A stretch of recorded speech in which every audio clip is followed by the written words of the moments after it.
ফেলে আসা সেই দিনগুলো আমরা আর ফিরে পাবো না।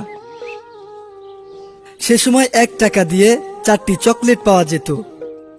তখন তো আর বিদ্যুৎ ছিল না, তাই বাংলার গ্রামাঞ্চলে নিশীথে আলোর প্রধান উৎস ছিল হারিকেন।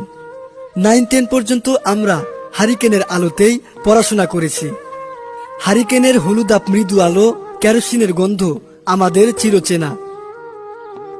সন্ধ্যা হবার আগেই বাসায় ফিরতে হতো। রোজ হারিকেনটা মুছে তেল দিয়ে জ্বালিয়ে দেওয়ার দায়িত্বটা আমার উপর ছিল। একসাথে চাটায় বসে পড়তে বসতাম ভাই বোন মিলে। আর সন্ধ্যায় যখন আশেপাশে কেউ থাকতো না, তখন বইয়ের ভিতরে ময়ূরের পালক বের করে মাপতাম।